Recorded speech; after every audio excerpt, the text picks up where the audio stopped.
All right, I think we are ready to get started.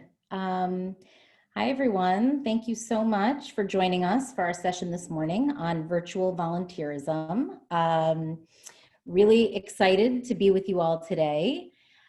We are going to be talking about all things virtual volunteering. So I hope that for those of you who have been doing this over the past year, you'll still take away some tips and some best practices that you can incorporate, as I know we're always trying to improve. And for those of you who haven't dipped a toe yet in virtual volunteering, I hope this will serve as a good starting point to really think it through and figure out if it's a fit for your organization, and start thinking about what that could look like. So really excited to be with you all. Thank you to Evan from NYC Service for having me and for helping control the slides this morning. So Evan, we can just go to our next welcome slide. And I'll just give a recap of what we're going to talk about this morning. So we're going to start by chatting a little bit about why we would do virtual volunteering, what some of the benefits are, and also what some of the limitations are, because I think we also want to be really realistic that virtual volunteering isn't necessarily, a perfect substitute for other types of volunteering. But it's still definitely worth exploring. We'll talk about how to start thinking about developing these opportunities. We'll actually share some examples of what this looks like, and I'll invite some of you to join the chat as well and share some examples of what you're doing. I think a lot of times when you're embarking on something brand new, the best way to kind of wrap your head around it is hear what other people are actually doing. And that often is the best way to get ideas. We'll talk about how to recruit virtual volunteers. We'll talk about how to really prepare for them and set them up for success, and then how to manage them on an ongoing basis. We'll talk about how to really stay connected in a virtual environment, because we are missing some things, without that in-person connection. So there are ways that we can still try to create community and stay connected in a virtual space. And we'll even cover if, ultimately after sort of going through this and after really reflecting at your organization, you think that virtual volunteering is not a great fit for what your organization does. We'll still cover a little bit about, how you can still stay connected with your volunteers, with your stakeholders, with your networks, using sort of virtual. So, even if you're not specifically engaging in volunteerism, virtual platforms are out there, and it's still a great way to maintain connections with your networks and keep those relationships going with your stakeholders. And then finally, we'll talk about navigating technology, just get into a little bit of nuts and bolts of best practices of, how to navigate some of the technology needed for virtual volunteering and some best practices there. And then my hope is that we'll definitely have a few minutes at the end for questions via chat or unmuting. So I'll just ask that everybody maybe, since we're a pretty large group, stay on mute unless you're coming off to ask a question. We'll probably have most of our interaction today via chat, but at the end for the Q&A, would definitely welcome you to jump in, with your questions, and unmute yourself as well. And I also want to reassure everyone that you will be getting a copy of this deck, so don't worry about jotting notes down. I actually usually like to go a little less text heavy on slides, but for sessions like this, I do like to put a lot of what I'm talking about right on the slide, so it's a really good reference point for you afterwards, and you can go back to it and use it. Great. So we will jump in.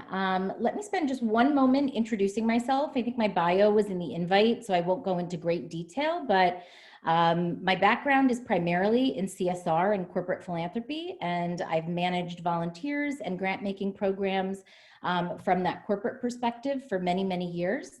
For the past several years, I've been working with nonprofits, with corporates, and with private foundations to do sort of strategy, guidance, and consulting around volunteerism, also around grant making, around overall strategy, a number of areas. So here's just kind of a little bit about me, some things that I focus on, some things, that I am. I've got the perspective of a parent, I've got the perspective of a New York City, Queens resident, who, in a neighborhood that's definitely been really impacted by the past year. So I have a number of different perspectives that I bring to the table, and really excited to be with all of you here today. So thank you so much for taking the time out of what I know are really busy schedules and joining us. I hope that you'll walk away with some food for thought. So let's jump in. Virtual volunteerism, what is it?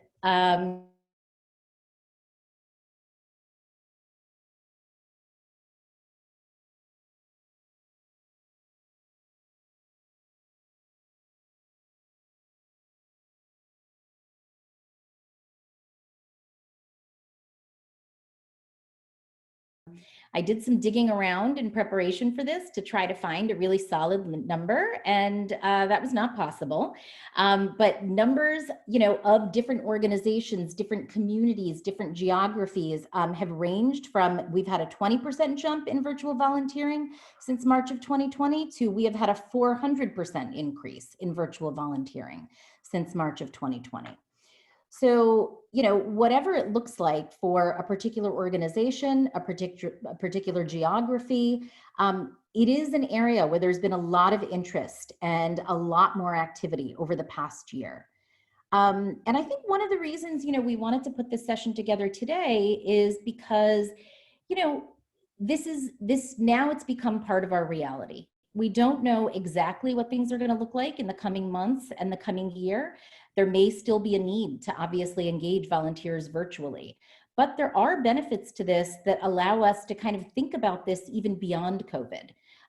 There are some really great things to come out of virtual volunteering. So for some of you that maybe haven't been involved or have been involved in virtual volunteering in crisis mode, now maybe have an opportunity to think a little bit more, take a pause and plan and think what this could look like post-COVID and going forward, and how you might want to incorporate virtual into sort of your suite of offerings.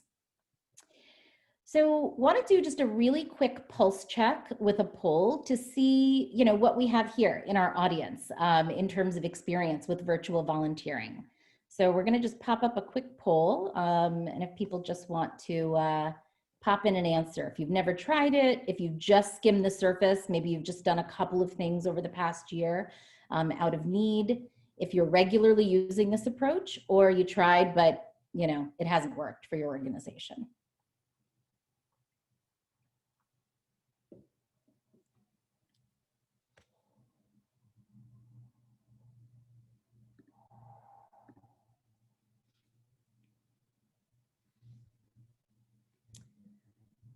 All right, hopefully most of you have had a chance to answer that, and we can take a look at the results.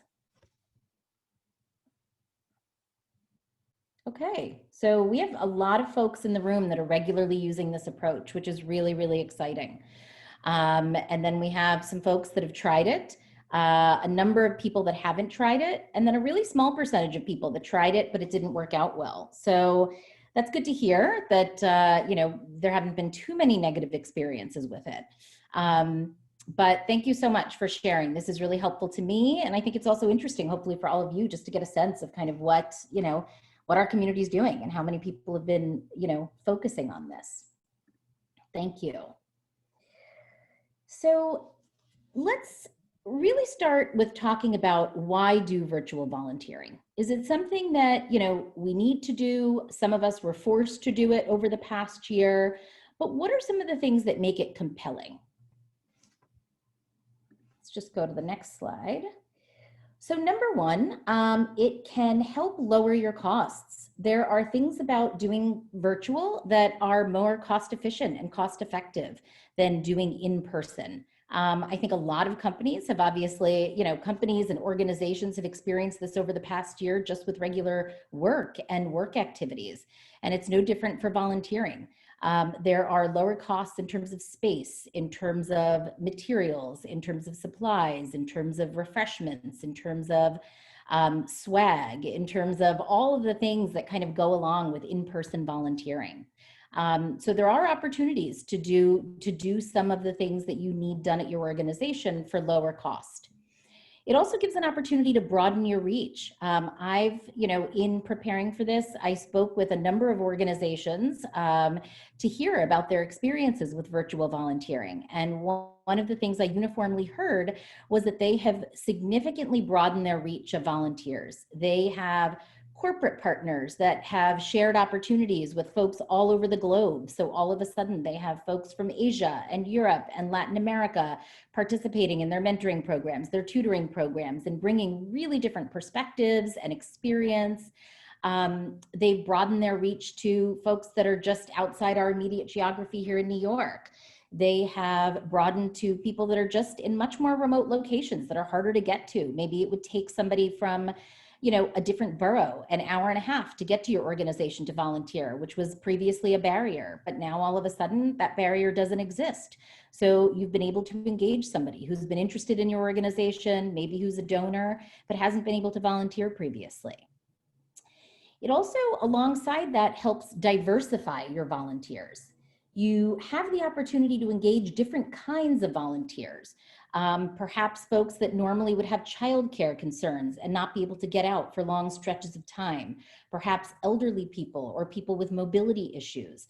Perhaps folks who have, you know, who are immunocompromised that, you know, normally aren't comfortable being out in larger groups. You have the opportunity in a lot of different ways with skills, with experience, with backgrounds, with demographics to really diversify the types of folks that are volunteering at your organization. It's also an opportunity to minimize uncertainty. With in-person volunteering come a lot of uncertainties. There's weather, there's transportation, there's the subway broke down, there's, you know, a number of different things that can happen with that. With a virtual, you know, there's a little bit more reliability. Of course, there's, you know, construction outside your window, there's unstable internet connections, there's different types of uncertainties that come with that. But in a lot of ways, it's a bit more predictable and you can plan for it. And, you know, I think one of the main reasons, you know, why people have explored virtual volunteering is you can really gain additional capacity. There are a number of organizations, including probably a number on this call, that were engaging virtual volunteers before COVID ever happened. So, you know, this is a real opportunity to build capacity at your organization and utilize volunteers in really different out-of-the-box ways. A lot of times skills-based volunteers are, you know, are able to do their work virtually over a longer period of time. It's not necessary for them to come into your organization. There might be, you know, a number of different types of activities and subject matter sort of experts that can come to the table and work with your organization and bring additional capacity to the table. So these are just some of the reasons why, you know, a lot of folks engage in this. Now, we talked a little bit about just the reality that there are also some limitations of virtual volunteering. And this is, you know, this is definitely a reality that we need to think about. It is harder to create community sometimes among volunteers. You know, some of the reasons that people come to volunteer activities is they want to be social, they want to chat, they want to laugh, they want human connection, they want to, you know, get sort of that good feeling that you get when you're right in front of somebody and doing really tangible work. So some of that is harder to replicate. We'll talk a little bit about how we might replicate that, but that is harder. Some organizational needs just can't be met through virtual. If you are a food bank or a food pantry and you need people to pack food, I know a lot of those organizations, you know, were really struggling over this past year. There are certain things that are just really difficult to replicate in person and just may not be an option. And we don't want to sort of try to fit a round hole through a square peg, but we encourage organizations that have traditionally done in-person volunteering that doesn't translate to virtual to think about other ways volunteers can support your organization. And just acknowledge that it's true. We may not be able to do certain things virtual, but that doesn't mean we can't do anything virtual. And that doesn't mean that we can't, you know, sort of benefit from this in some way.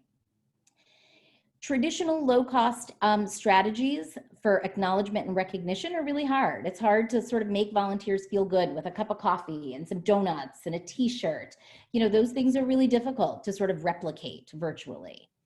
There's less opportunities for photos. You know, it's not always as visible and fun. A Zoom photo isn't the same as getting a photo of, you know, 100 people wearing the same t-shirt out in a, you know, field, cleaning up a park. That there are going to be some limitations to that, but that's not a reason not to explore it. Volunteers and staff may be resistant to change and lack, sort of the technology savvy that they might need to be able to do this. There's a lot of people that are concerned that they won't be able to sort of, do things, that are high tech. But this past year, a lot of people have come up to speed in ways that they had no idea they could. So if you're just starting now, it's likely you're dealing with both a volunteer base and potentially a client and community base that is much more savvy than they were a year ago. There still might be some gaps, some training required, some refreshers, but it is possible, as we've all learned over the past year, to get a lot better at it.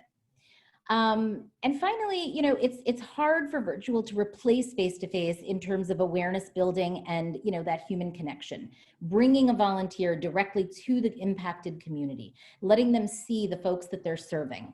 Some of those things are very hard to replicate in a virtual environment, but not impossible. And we'll talk a little bit about what that could potentially look like. So these are some questions to reflect on.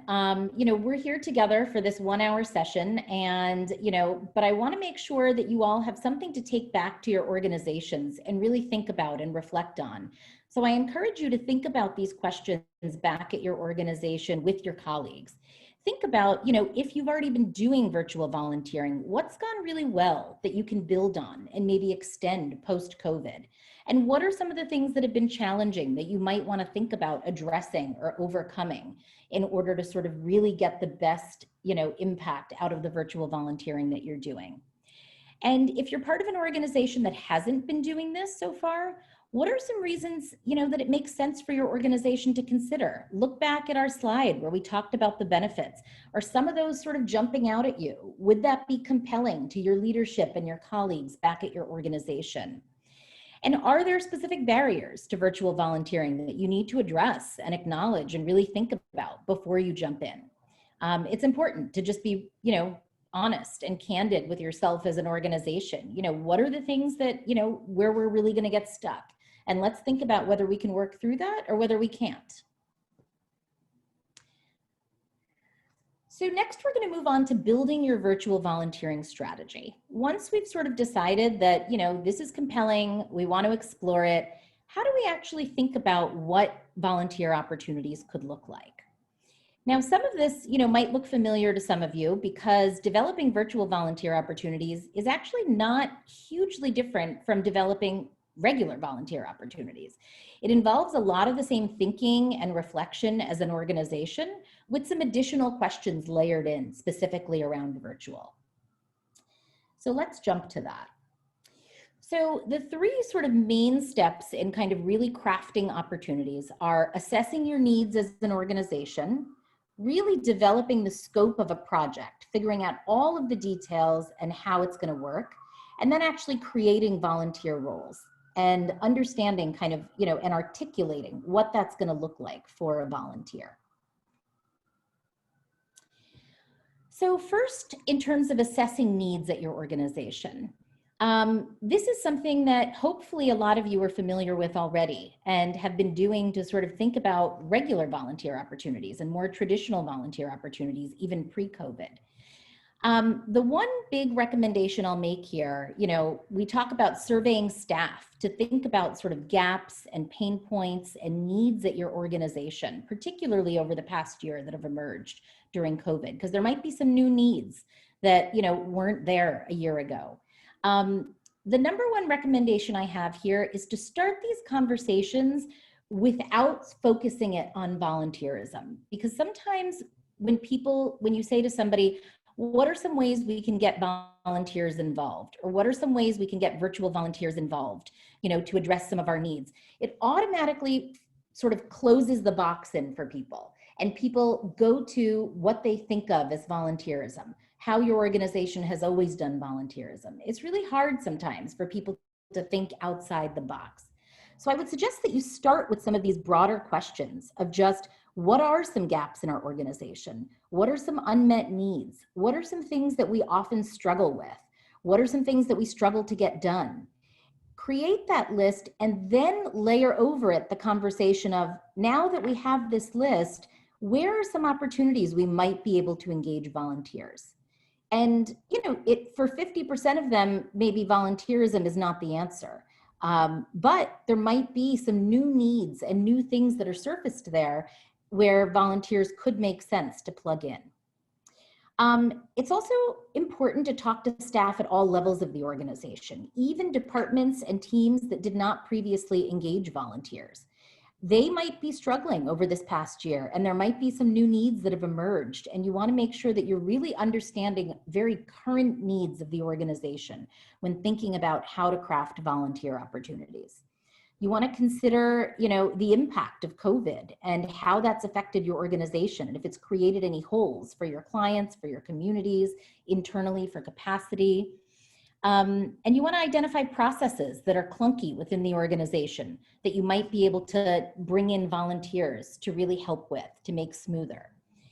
And consider things that would build staff capacity. If anything that we've all experienced together,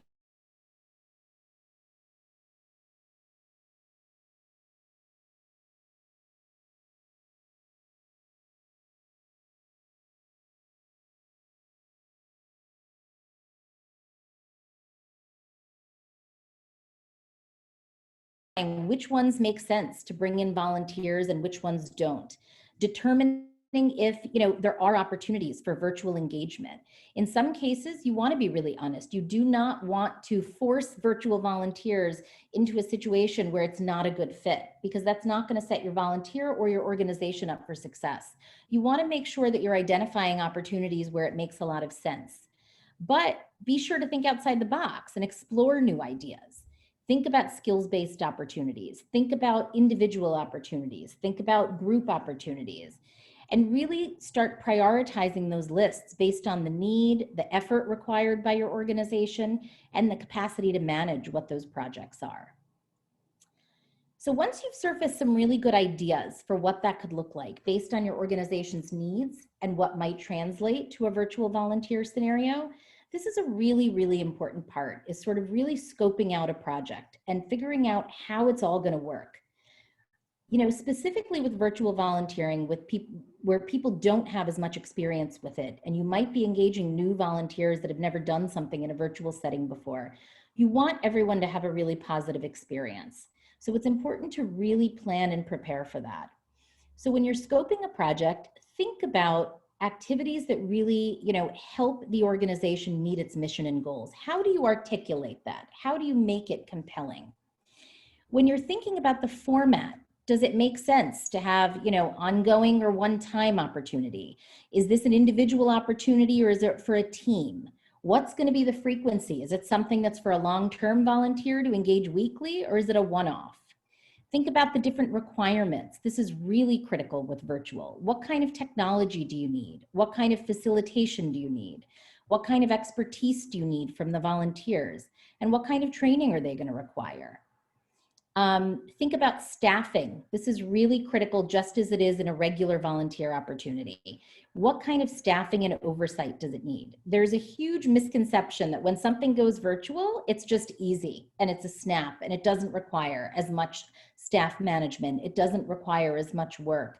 And that's just simply not true. It still requires sort of, people keeping an eye on it and really thinking about it and being thoughtful about how it's executed. So you want to make sure that you're really accounting for staffing needs of coordination and management.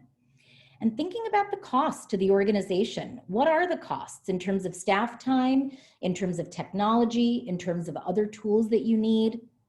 You cannot be afraid to charge for virtual volunteer engagements. This is one of the things that I've heard from talking to a number of organizations. Sometimes volunteers and organizations that are volunteering with you may feel, oh, this is virtual, so there's no cost, there's no refreshments, there's no t-shirts, so maybe there isn't a cost to this. But, we know that there's a lot of time, energy, staff that's put into it, perhaps investment in technology. So really thinking about that up front is important. On the flip side, of the number of corporates that I've also been working with, I think this past year has really been, an educational year for everybody. And there is a clear awareness that this has been really hard on nonprofits. And, corporates need to step up and, cover costs for, all types of volunteering, including virtual volunteering.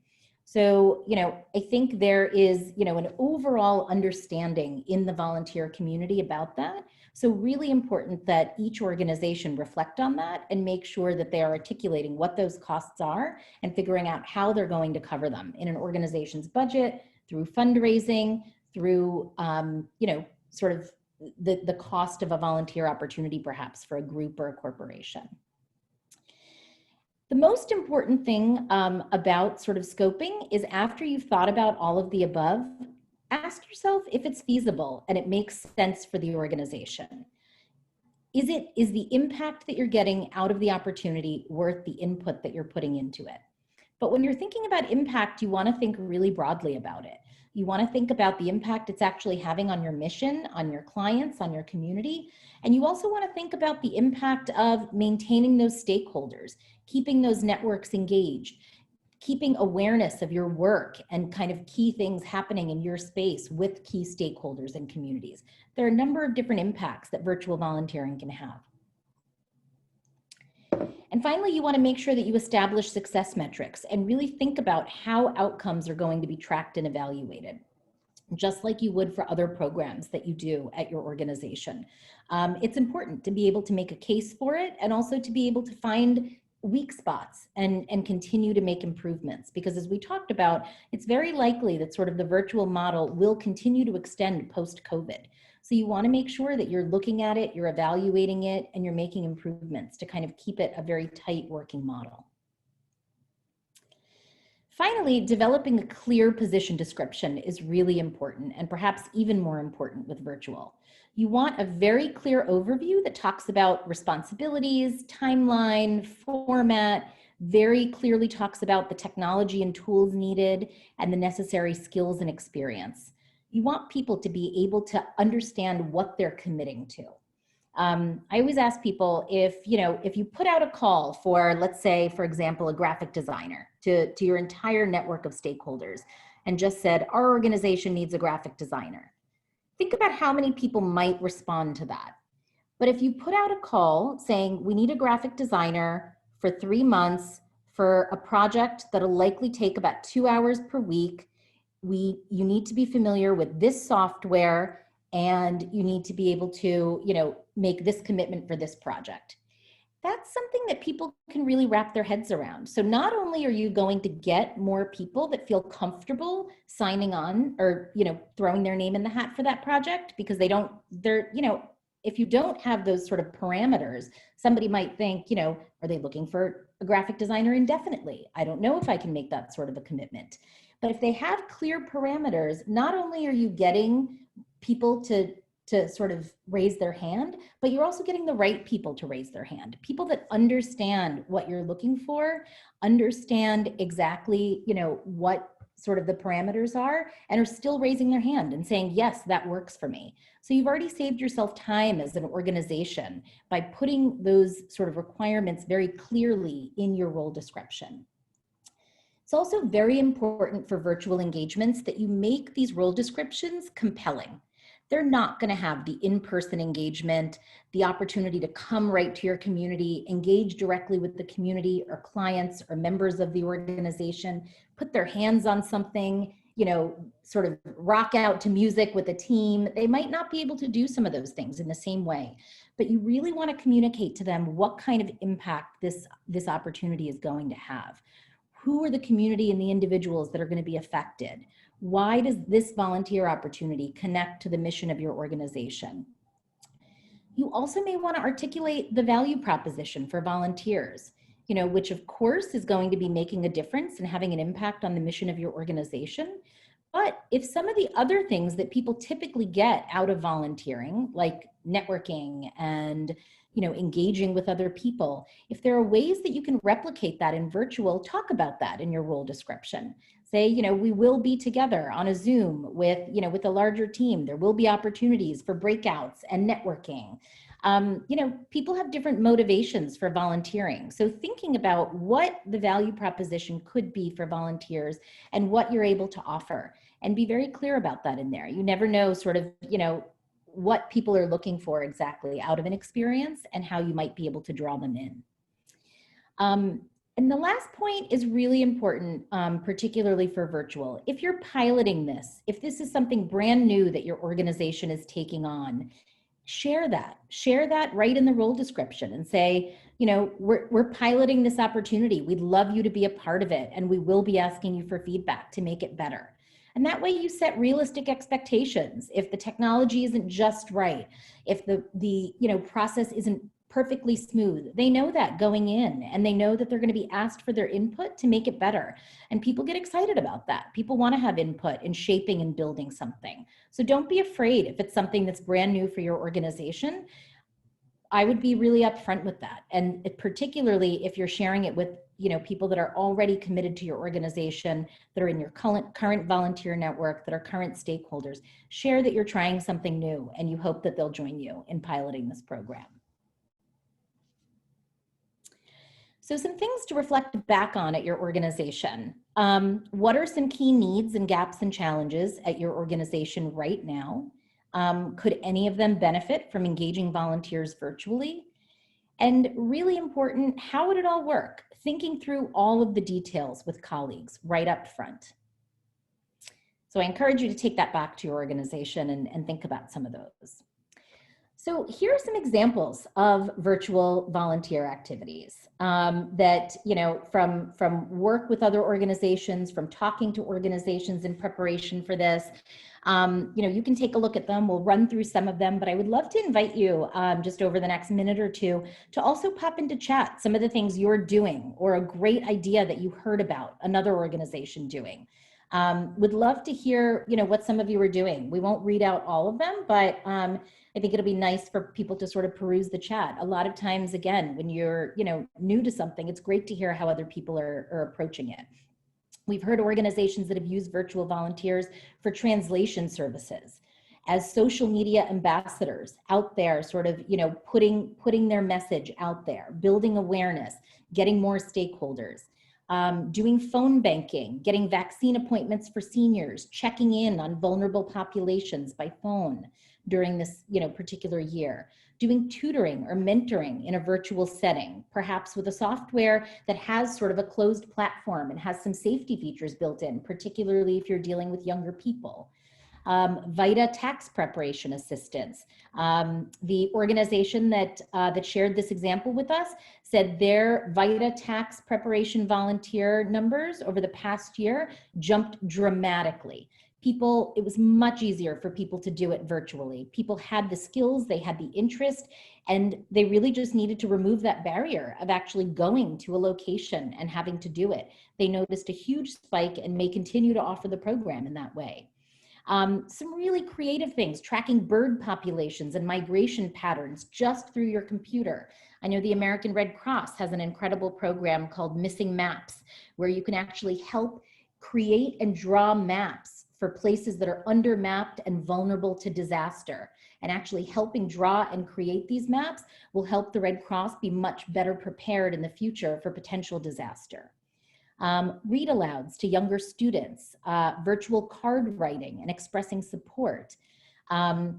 We had an organization that did localized bulb planting. They did a virtual training, they mailed every participant a kit, and they went to their local community garden or parks organization and worked with the manager of that park to be able to plant bulbs locally, outdoor, safe, distanced, still able to participate in some way. Subject matter presentations to students. So many of us, so many of our volunteer networks have sort of, expertise and, experience that they could potentially share. And advocacy. There's real opportunities to sort of do education and awareness building combined with sort of an action for advocacy, whether it's letter writing, whether it's phone banking, for the issue that your organization is working on and focusing on. So these are just some of the activities that, I've seen, I've heard about. There's countless others that were happening pre-COVID and, so many that have popped up over the past year that are really creative and really interesting. So let's see if we got a couple of ideas in the chat. Would love to invite some others to join too. Poetry meditations.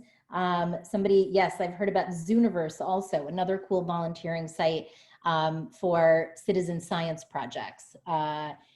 a lot of really interesting things out there. I'm going to give us all 30 seconds to see if a few others want to share what they're doing at their organizations or things they've heard about from maybe partner organizations or in their community. And we're going to get to recruiting actually next. So we'll talk about recruiting in just a moment, Crystal. Virtual Know Your Rights presentations, that's great. In the social media realm, definitely using them as social media ambassadors. Curriculum development, things that can definitely be done online, things that can be done as a team with other people online. ESL conversations between volunteers and new immigrants, absolutely. Again, a lot of these might actually have a barrier where people might not be doing them because they need to travel somewhere and because it cuts out, additional time out of their day. You might actually notice that, you have a spike in volunteers for some of these types of activities. Virtual career days, wellness checks on other volunteers or clients or community members. Thank you. Thanks everyone for sharing. Continue to pop them in the chat. People can kind of take a look at it. But there's really countless opportunities that you could potentially think about, but it does require work. It takes the work of sort of really thinking outside the box, really looking at your needs in an organization and figuring out creative ways to be able to address those. Another sort of top tip I would have is try not to do this in a vacuum. It's really hard to be your most creative self when you're just brainstorming with yourself. If you're the volunteer coordinator, if you're the volunteer manager, if you don't have sort of a clear colleague to bounce things off of, I strongly encourage you to think about bringing in colleagues that are sort of on the front lines doing programming, that know what some of the key gaps and needs are at your organization. Ideally, maybe putting it on a staff meeting agenda and setting aside a little bit of time for the entire organization to really brainstorm and think about what the needs are and how you could potentially address with virtual volunteers. You can also, if you have the bandwidth to do this, ask your volunteers, your current network of volunteers, for ideas. You can be very honest up front and say, we might not have the capacity to sort of, action all of these ideas, but we'd like to hear what you have. What are some of your, hobbies? What are some of the things you're good at that you would love to bring to the table? And let's see if we can make a connection with a need we have as an organization. I love this, virtual clown visits to pediatric patients. There's so many different things that we can do and think about in a different lens when we're thinking about virtual. So recruiting virtual volunteers, what are some of the ways that we do this? We'll certainly take some best practices from sort of, traditional recruiting, and we'll also think about it with a virtual lens. So you want to make sure that you are, taking your really clear crafted role descriptions and sharing it, with a number of your volunteer networks. There's some of the really, there's some of the really go-to sites like Volunteer Match, AARP, Points of Light, leveraging those for postings, but also thinking about other relevant networks that really align with the role, thinking very specifically about what it is that you need. And are there specific communities? Are there specific partner organizations you could reach out to where you could really target people with that particular expertise, that particular interest, that particular skill? If you're looking for career readiness, can you partner with corporates, that have a lot of employees that are focused on that specific area? If you are looking for other subject matter expertise, if you're looking for graphic design, if you're looking for marketing, can you partner with colleges or local, college programs where students are in a marketing program and ask them to sort of promote that opportunity for you? Think about the channels that really line up with the roles that you're creating. And include whether the volunteer needs to be in a certain geography or if it's really open. Because you no longer have that limitation with virtual opportunities.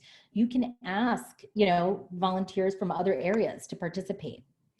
Think about your organization's existing networks, but also think about going a bit broader. So if you would normally promote something to your current volunteers and stakeholders, do an invite a friend campaign. Say your friend doesn't even have to live in New York. Invite a friend that might be interested in this issue area. Invite somebody that you know that might want to also volunteer. You have the opportunity here with virtual volunteering to broaden. Think about leveraging social media. Think about your partner organizations, partner corporations that you already work with, and encourage them to go broader. If ordinarily they would have just, published it to their New York office, let them know that if they're comfortable with it, you're comfortable with publishing more broadly.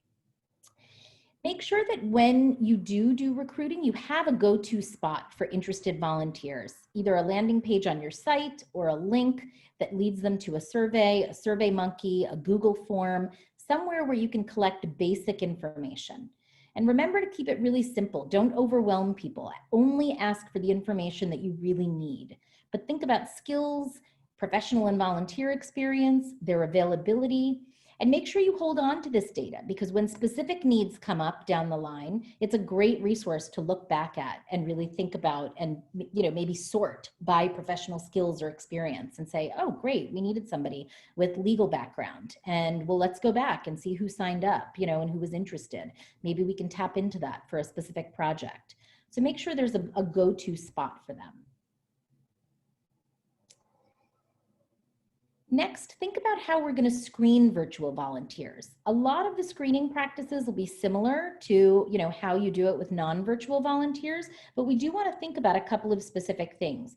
You can think about conducting interviews where it's relevant by phone or video conferencing. You want to make sure that you take the opportunity to confirm requirements and expectations for the volunteer role and offer volunteers the opportunity to ask questions, especially if these virtual engagements are new to both the organization and the volunteer. You want to be very explicit about technologies needed for volunteers and ask if they're comfortable or they require any training or support. You'd rather know ahead of time than get into the situation and realize a volunteer doesn't know exactly, how to proceed. And you want to maintain standard screening policies for roles where that's needed. So, if people are working with younger people, if they're working virtually, you want to make sure those screenings are still absolutely in place and you're looking at all of the safety practices around that. Just because it's virtual, you want to make sure that you're still considering all of that and working with kind of the right people in your organization to make sure that you've thought that through really thoroughly. So planning for and managing volunteers, on an ongoing basis, after you've identified opportunities and brought people on, how do you make sure that you're really kind of planning for them and managing them on an ongoing basis in a way that really makes sense? So planning for the virtual environment, there are some things that you're really going to want to focus on. Think about for larger events, can you leverage breakout rooms to still maintain some of that connection with smaller groups? Can you think about things like virtual office hours so volunteers or clients can drop in for support and questions because they can't just go over to their supervisor, during the volunteer activity in person? Think about, how to make it easy for your organization and your staff. You don't want to answer the same question over and over and over again. So maybe you create a tutorial or a one-pager or an FAQ that addresses kind of all the basic technology questions that you can send in advance to volunteers. You want to stay connected to make sure that, they have the support and the training they need. So figure out what those platforms are. You want to make sure you have alternatives for sign-ins. You want to think about all the things you need to sort of replicate in the virtual environment. And, going forward, you may choose to keep certain things virtual, like trainings and orientation, so it's easier for people to participate and not as much of a barrier. And then ultimately, as you would for any volunteer project, making sure that the project is really meeting organization needs, community needs, and volunteer needs, and making sure feedback loops are open, whether through drop-in office hours, whether through an occasional SurveyMonkey survey, whether through sort of monthly check-ins. What does that look like? How are you gathering feedback from volunteers? It's going to look very different if it's an ongoing regular volunteer or just a one-time volunteer, but you want to make sure that you're getting feedback, particularly if this is new for your organization.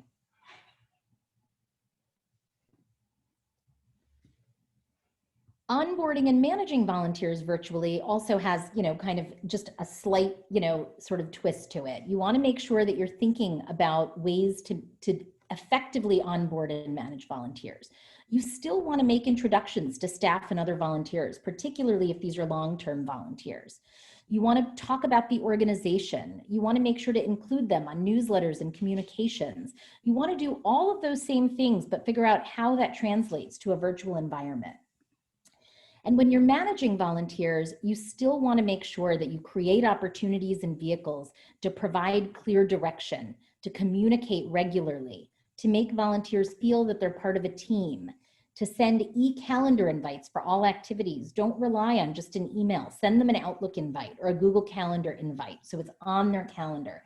Everyone is busy and stretched these days. We want to make sure that they're getting those reminders. They're popping up. We want to set them up for success. We want to make sure to create easy feedback channels.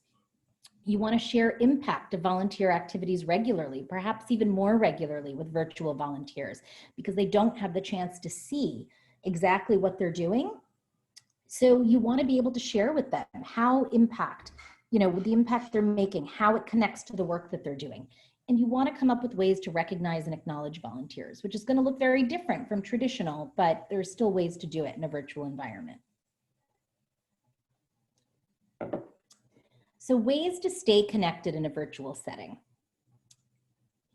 This is a bit different than sort of in person. So what are some best practices to really keeping that community, making people feel excited and engaged, even though they're not there in person with you? So we want to make sure that we're creating opportunities to build community and make it fun. A lot of people volunteer because they enjoy it. It's meaningful. They want to be there with other people and enjoy their experience. Think about ways to do that. These are just some ideas, but think about how this could translate in your organization. Could you do a monthly happy hour or an office hours for people to drop in and ask questions, or for volunteers to connect with each other? Could you do team building activities? A great thing to do is awareness building activities that educate people about the issues your organization is working on. Volunteers probably care about your organization's mission and the issues you're working on. That's why they're there. Think about speakers that are sort of subject matter experts in your space that can talk about what's happening, what your organization is doing, and also what's happening sort of out in the world in that issue area. Think about how to build moments of connection into each volunteer activity. Can you do a fun icebreaker right at the beginning, or a funny Zoom poll, or some pop into the chat? What's the best book everybody's read recently? Just different ways to make people feel connected, like they actually are with a group of people and connecting with people. Finding ways to celebrate and acknowledge volunteer contributions. Shout them out in newsletters and online forums. Think about e-cards or virtual activities for volunteer leaders. I've seen people do, a $10 seamless gift card for sort of a volunteer leader networking event. So people can order their own, beverage or their own snack and all sit together and sort of chat and have a little bit of a virtual happy hour, maybe with the ED that's coming and thanking your volunteer leaders for their participation. And again, quantifying and sharing impact regularly is a really important way to acknowledge their work.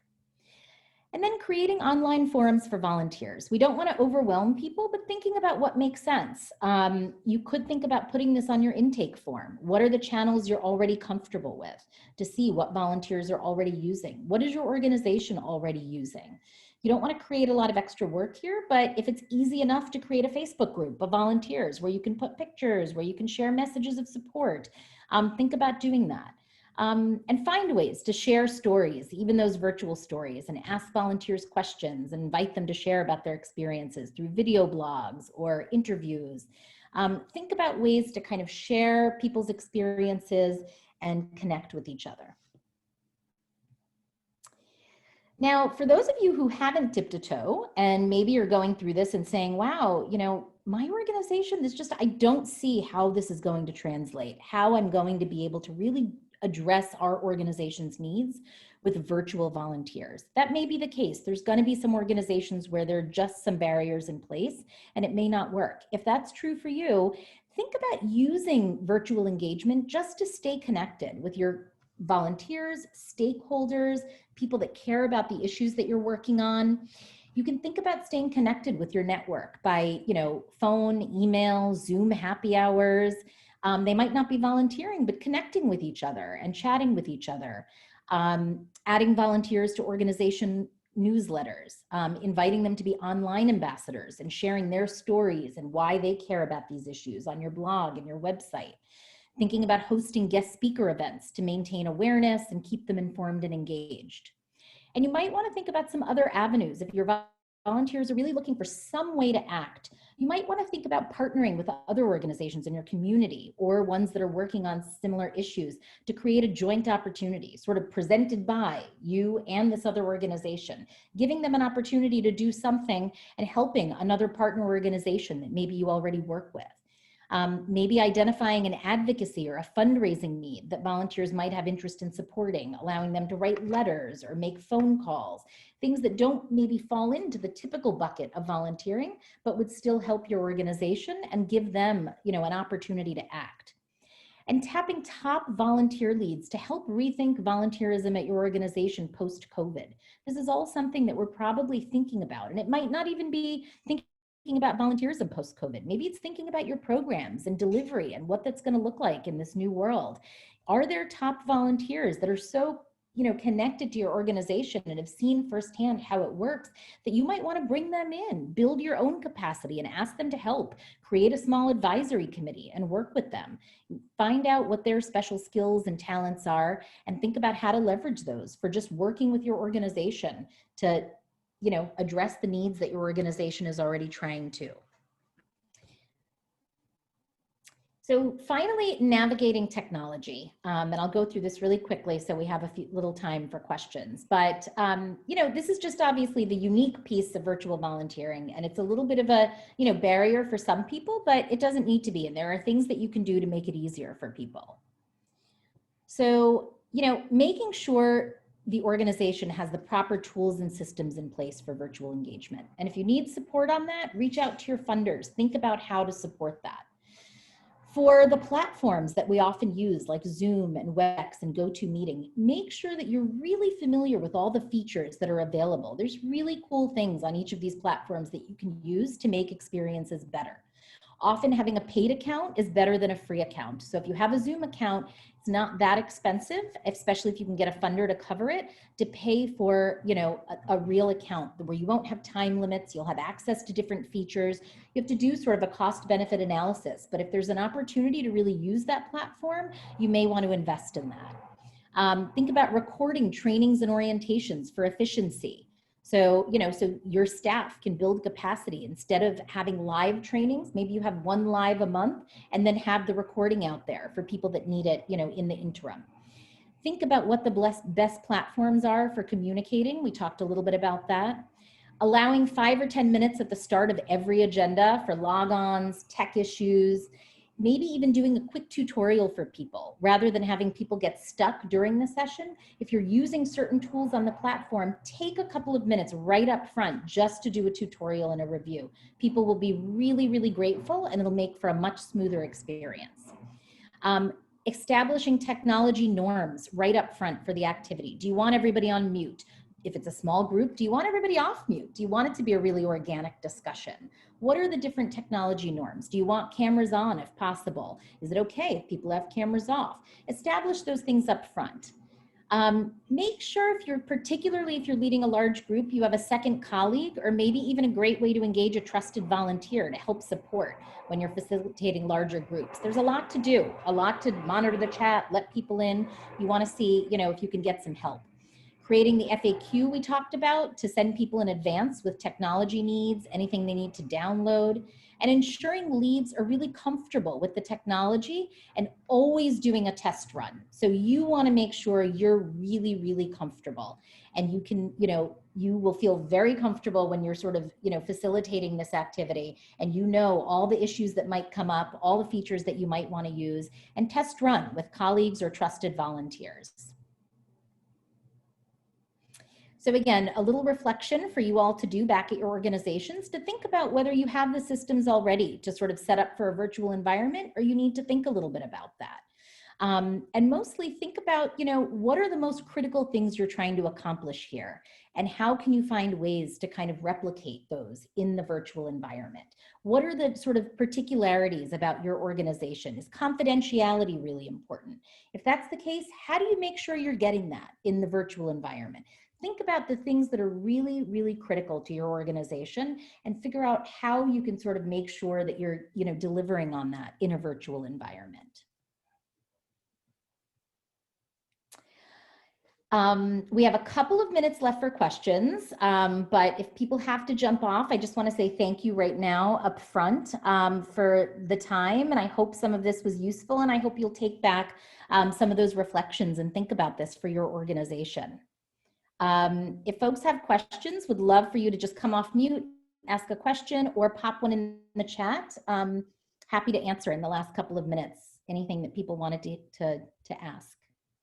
And thank you, getting everyone's comments as you're jumping off. I'm really glad it was informative and helpful. We'll stay on for another 2 or 3 minutes if anybody wants to ask questions or pop questions in the chat. And yes, the presentation will absolutely be available. It'll be sent out to everyone.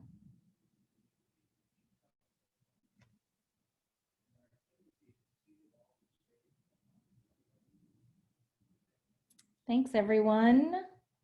Pleased to see that a lot of folks got a lot out of this and that there were some good takeaways. And as I said, the deck is really structured that, you know, hopefully you'll be able to have all of the information handy as soon as you get it and talk with your colleagues and really reflect on how this might make sense for your organization.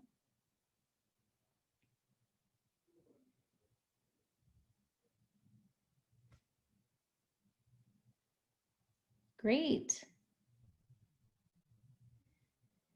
Let's see, we have one question here. Do you have any ideas about how to manage a mix of virtual and in-person? We have volunteers who prefer one or the other. Absolutely, and I think going forward, that is definitely what volunteerism was going to look like. Some of the benefits of virtual are, you know, not going to go away. And I think it would be, you know, it would be sort of a miss to just get rid of that post-COVID. I think absolutely there'll be a balance of in-person and virtual. And I think just being really clear for your organization about which things make sense for virtual and which things make sense for in-person. And thinking about what makes sense in terms of the capacity of your organization, because you are going to reach different types of volunteers with different formats. So it's a really nice way to attract a diverse, you know, sort of range of volunteers and address needs in really different ways. So absolutely, I think there's, you know, there can be a mix. In terms of managing that mix, I think being clear is the most important piece of that. Being very clear about which opportunities are virtual, which are in person, and allowing volunteers to kind of self-select on, you know, what makes the most sense for them, because there are pros and cons to both. Yeah, stretched in terms of staff, absolutely. So I think thinking about ways to sort of build capacity with virtual. So things like orientations, things like training, recording those, putting those online, figuring out leveraging sort of lead volunteers to maybe facilitate some virtual activities, really training them and making sure they're comfortable with the technology and allowing them to sort of lead a group of virtual, you know, volunteer projects. Is definitely a way to expand capacity and sort of address staff being stretched.